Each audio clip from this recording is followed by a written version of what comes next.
2026 বিশ্বকাপের ব্রাজিল দলে নেইমারকে ফেরার জন্য 6 মাস সময় বেঁধে দিয়েছেন ব্রাজিল কোচ কার্লো আনচেলত্তি। বিশ্বকাপ খেলতে হলে 6 মাসের মধ্যেই ইনজুরি বিতর্ক আর অফ ফর্মকে হারিয়ে আসতে হবে ব্রাজিল তারকাকে বলে জানালেন ব্রাজিল কোচ।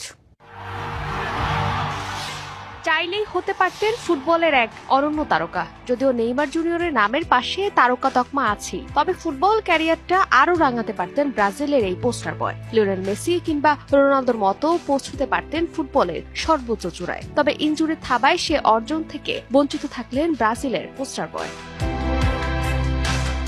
2026 বিশ্বকাপে ব্রাজিল দলে নেইমারের ভবিষ্যৎ অনিশ্চিত। তার উপর আবার নেইমারকে দলে ফেরার জন্য 6 মাস সময় বেঁধে দিয়েছেন কার্লো আনচেলত্তি। অর্থাৎ বিশ্বকাপ খেলতে হলে এই 6 মাসের মধ্যেই ইনজুরি বিতর্ক আর অফ ফর্মকে হারিয়ে আসতে হবে ব্রাজিল তারকাকে।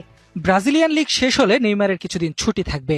এরপর আবার তাকে নিজের যোগ্যতা, মান ও ফিটনেসের প্রমাণ দিতে হবে। চূড়ান্ত স্কোয়াড ঘোষণা করার আগে আমাদের হাতে 6 মাস সময় আছে। দলে পরিবর্তন আনা প্রয়োজন কিনা তা জানতে আমরা নেইমার সহ সবাইকে পর্যবেক্ষণ করব। আমরা চেষ্টা করছি যেন দলটি বিশ্বকাপের সময় সেরা অবস্থায় থাকে।